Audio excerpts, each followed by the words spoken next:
Baghdad کے شہر میں ایک نیک اور خوبصورت نوجوان رہتا تھا جس کی خوبصورتی کی ہر کوئی تعریف کرتا تھا۔ لڑکے کے ماں باپ بچپن میں ہی انتقال کر گئے تھے۔ مسجد کے مولوی نے اس کی تربیت کی تھی۔ جب وہ بڑا ہو گیا، کمانے کھانے لگا، اس کے گھر میں چھوٹا سا طوطا بھی رکھا ہوا تھا۔ وہ نوجوان اپنے گھر میں قرآن پاک کی تلاوت کیا کرتا تھا تو وہ طوطا بھی اس کے پاس ہوتا تھا۔ آہستہ آہستہ طوطا بھی قرآن پاک کی آیتیں سیکھ گیا اور ان کو اپنی زبان سے ادا کیا کرتا تھا۔ طوطا تھوڑا تھوڑا بولا کرتا تھا۔ اللہ والے نوجوان طوطے کو یہی سکھایا کرتے تھے کہ ہمیشہ سچ بولنا۔ سچ بولنے والوں کو اللہ ہمیشہ پسند کرتا ہے۔ اس کے گھر کے پاس ایک طوائف کا گھر تھا۔ طوائف بہت ہی خوبصورت تھی۔ اس طوائف کے ماما نے ایک دن اس طوائف کو کہہ دیا کہ بانجی، آپ کے حسن کا پورا گاؤں دیوانہ ہے، مگر ایک نوجوان جس نے آپ کو نظر اٹھا کر بھی نہیں دیکھا تو وہ بہت نیک اور شریف انسان ہے۔ مسجد سے سیدھا گھر آتا ہے اور گھر سے مسجد تک ہی اس کا آنا جانا ہے۔ وہ طوائف عورت یہ بات سن کر کہنے لگی، ایسے کیسے ہو سکتا ہے؟ میری خوبصورتی کو دیکھ کر بڑے بڑے شریف بھی شرافت بھول جاتے ہیں۔ وہ کون سا اتنا بڑا عالم حافظ ہے جو مجھے نہیں دیکھتا؟ اس کی ملازموں نے کہا، آپ چاہو تو آزما کر دیکھ لو۔ تو اس نے کہا، ٹھیک ہے، میں اب اسے آزماؤں گی اور اپنا دیوانہ بنا کے رہوں گی۔ اب اس طوائف نے اپنا بیس بدلا اور شریف لڑکی کے کپڑے پہن کر مسجد کے دروازے کے آگے جا کر کھڑی ہو گئی۔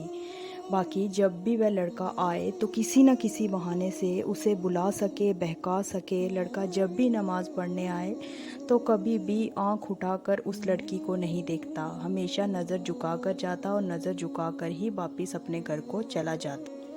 اسی طرح کئی دن گزرتے گئے، لیکن اس لڑکے نے طوائف کی طرف ایک بار بھی نہیں دیکھا۔ ایک دن طوائف جان بوجھ کر زمین پر گر پڑی۔ اس نوجوان نے اس لڑکی کو زمین پر پڑا ہوا دیکھا تو اس نوجوان نے سب سے پوچھا کہ یہ لڑکی کون ہے؟ وہاں کھڑے ہر انسان نے کہا کہ اس لڑکی کو ہم نہیں جانتے، کیونکہ اس طوائف نے اپنا روپ بدلا ہوا تھا۔ وہاں کھڑے لوگوں نے کہا، یہ غریب گھر کی لڑکی معلوم ہوتی ہے۔ نوجوان نے کہا، اسے اٹھاؤ اور میرے گھر پر پہنچا دو۔ پھر لوگ اس لڑکی کو اٹھا کر اس لڑکے کے گھر لے گئے۔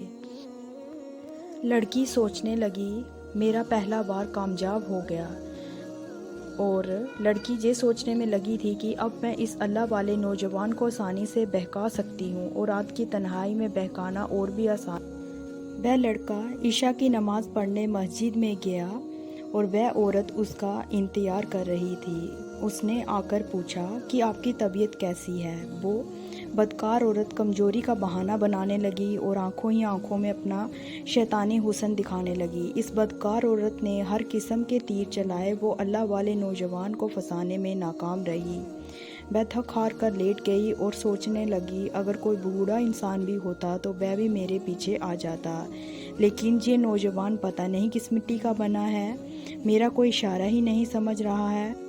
اس اللہ والے نوجوان نے اس سے پوچھا کہ آپ کا اس دنیا میں کون ہے اور آپ کا گھر کہاں ہے؟ اس لڑکی نے کہا، اس پوری دنیا میں میرا کوئی نہیں ہے، اور یہ کہہ کر وہ رونا شروع ہو گئی۔ اس اللہ والے نوجوان نے اس بات کو سنا، اسے بہت دکھ ہوا اور اسے کہنے لگا کہ آپ میرے لیے غیر محرم عورت ہیں اور آپ کا میرے ساتھ رہنا ٹھیک نہیں ہے۔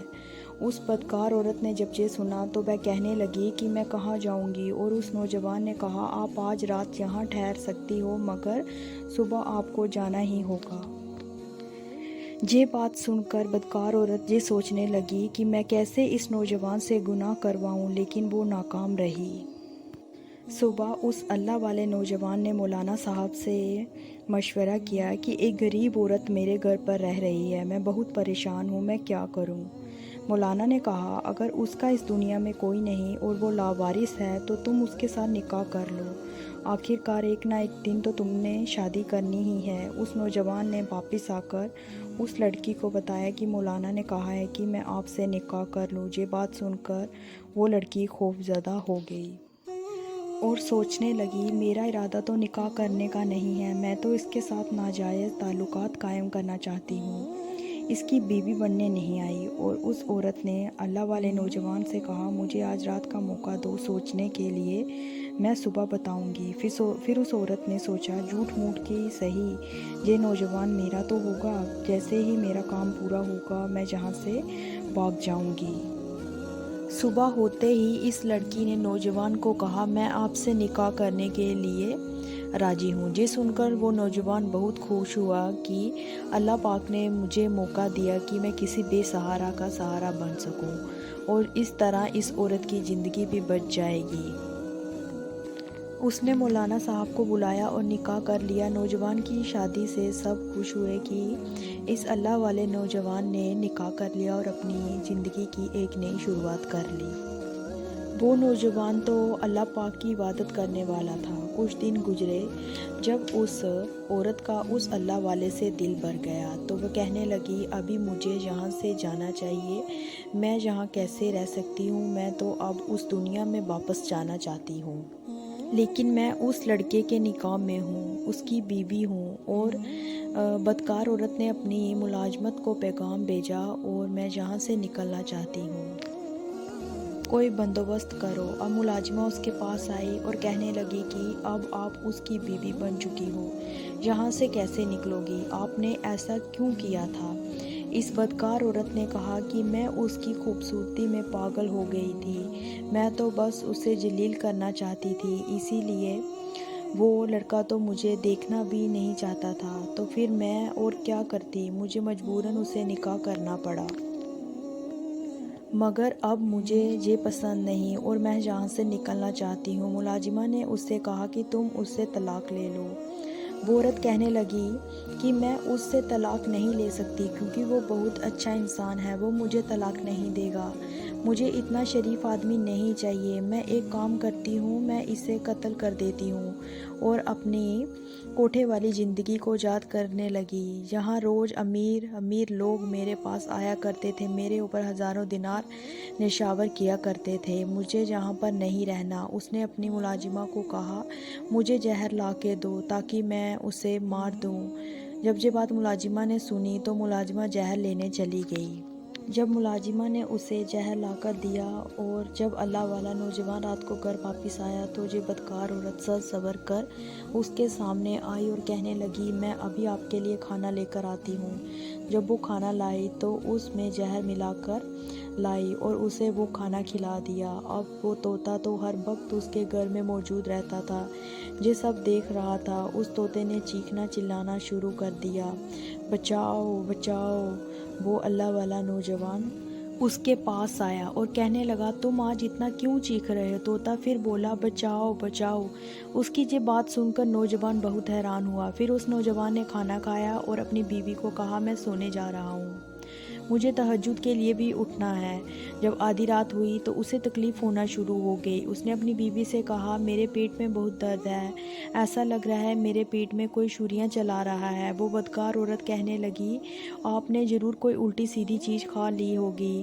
اس اللہ والے نے اپنی بیوی سے کہا کہ میرا وقت قریب آ گیا ہے تو مولانا کو بلا کر لاؤ، پر وہ بدکار عورت نہیں گئی اور اس کا شوہر تڑپ تڑپ کر مر گیا، اور اس عورت کو اس پر ذرا بھی ترس نہیں آیا۔ اس اللہ والے نوجوان نے مرتے وقت کلمہ شہادت کی تلاوت کی، اس کی جان نکل گئی۔ وہاں طوطا چلا رہا تھا بچاؤ بچاؤ۔ اس عورت نے طوطے سے کہا چپ ہو جاؤ ورنہ تیرا بھی گلا دبا دوں گی۔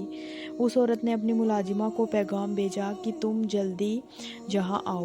ان کی ملازمہ آئی اور ان دونوں نے گھر کے صحن میں ایک کھڈا کھودا، اس کو وہاں دفن کیا، اور ہی دل خوش تھی کہ میری اس آدمی سے جان چھوٹ گئی۔ پھر وہ واپس اپنے اڈے پر چلی گئی اور پھر سے زنا کاری میں لگ گئی۔ وہ گناہگار تو پہلے سے ہی تھی، اب وہ قاتل بھی بن گئی۔ اس بات کو کچھ ہی دن بیت گئے تو مولانا نے دیکھا کہ اس کا شاگرد کافی دنوں سے مسجد میں نہیں آیا، تو وہ پریشان ہوا، تو وہ نوجوان کے گھر آیا، اس کا دروازہ کھٹکھٹایا مگر اس کے گھر کا دروازہ کسی نے نہیں کھولا۔ مولانا صاحب یہی سوچ رہے تھے کہ شاید وہ سو رہا ہوگا، لیکن یہ بھی سوچ رہے تھے کہ میرا شاگرد نماز تو کبھی بھی نہیں چھوڑ سکتا۔ مولانا صاحب واپس چلے گئے۔ جب ظہر کا وقت ہوا تو مولانا نے دیکھا اس کا شاگرد پھر نماز کے لیے نہیں آیا۔ انہوں نے کسی کو بھیجا تو انہوں نے بھی کہا کہ وہ دروازہ نہیں کھول رہا ہے۔ شام تک مولانا دیکھتے رہے۔ پھر عشاء کی نماز کے بعد انہوں نے سوچا مجھے خود جانا چاہیے۔ جب مولانا گئے تو پھر کسی نے دروازہ نہیں کھولا، لیکن اندر سے طوطا چیخ رہا تھا، بچاؤ بچاؤ۔ مولانا صاحب سمجھ گئے کچھ تو گڑبڑ ہے۔ پھر مولانا صاحب نے سارا محلہ اکٹھا کر لیا اور دروازہ توڑ کر اندر داخل ہوئے تو دیکھا سارا گھر خالی تھا سوائے اس طوطے کے، اور سبھی وہاں پر سمجھ رہے تھے کہ میاں بی بی کہیں گھومنے گئے ہیں۔ رات کو تہجد کا سمے ہوا۔ مولانا کو بے چینی ہونے لگی تو انہوں نے اپنی بیوی سے کہا مجھے لگتا ہے کہ میرا شاگرد کسی تکلیف میں ہے۔ تو ان کی بیوی نے کہا کہ ان کی نئی شادی ہوئی ہے، ہو سکتا ہے کہ کہیں گھومنے گئے ہوں۔ مولانا صاحب نے کہا ایسا نہیں ہو سکتا، میرا شاگرد مجھے بتائے بنا کہیں نہیں جا سکتا تھا۔ پھر اس کی بیوی نے کہا سو جاؤ، تو مولانا سو گئے اور خواب میں دیکھتے ہیں کہ ان کا شاگرد رو رہا ہے اور ان کے کپڑوں پر خون پڑا ہے۔ مولانا صاحب اٹھے اور یہ سارا خواب اپنی بیوی کو سنایا۔ انہوں نے کہا آپ ان کے بارے میں سوچ رہے تھے تو اسی لیے آپ کو ایسا دکھا۔ لیکن دوسرے دن مولانا نے پھر وہی خواب دیکھا اور تیسری رات بھی یہی خواب دیکھا۔ تو مولانا آدھی رات کو اٹھ گیا اور پھر وضو کیا، قرآن پاک کی تلاوت شروع کر دی۔ مولانا صاحب نے جیسے جیسے آیتیں پڑھنا شروع کی ویسے ویسے ان کا راز کھلتا گیا اور انہیں بتایا گیا کہ ان کے صحن میں جا کر دیکھو۔ مولانا صاحب اب پریشان تھے کہ مجھے اس کے گھر کا اشارہ کیوں مل رہا ہے۔ صبح اٹھ کر مولانا صاحب نے محلے کے کچھ لوگ لیے اور ان کے گھر پر گیا۔ جیسے ہی گھر کے اندر وہ سبھی داخل ہوئے تو طوطا پھر سے چلانے لگا۔ جب زمین کو کھودا گیا تو وہ تڑپ کر رہ گیا۔ انہوں نے سوچا بھی نہیں تھا کہ ان کے شاگرد کے ساتھ اس حالت میں ان کا شاگرد انہیں اس حالت میں ملے گا۔ ان کو کفن بھی نہیں دیا گیا، اور کون تھا جس نے اس کی یہ حالت کر دی تھی اور اس طرح دفن کر دیا گیا۔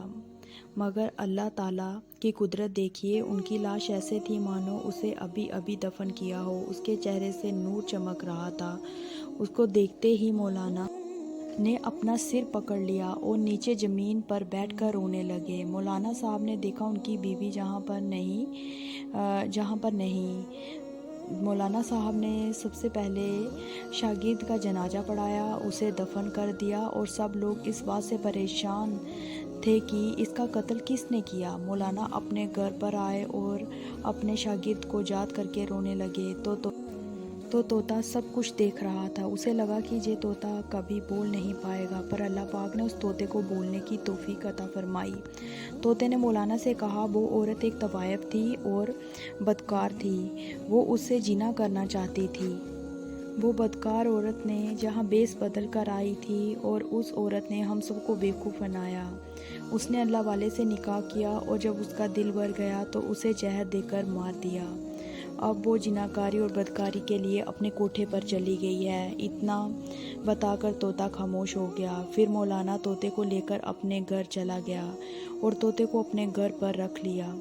پھر مولانا صاحب کچھ لوگوں کے ساتھ اس طوائف کے کوٹھے پر گیا۔ وہاں جا کر مولانا اس طرح سے چلا رہے تھے کہ جیسے وہ اس عورت کو قتل کر دیں گے، اور باہر آنے کے لیے بلا رہے تھے کیونکہ مولانا اندر نہیں جانا چاہتے تھے۔ اتنی دیر میں اس بدکار عورت کی ملازمہ روتی ہوئی باہر آئی اور کہنے لگی آپ اس نیک نوجوان کے استاد ہیں؟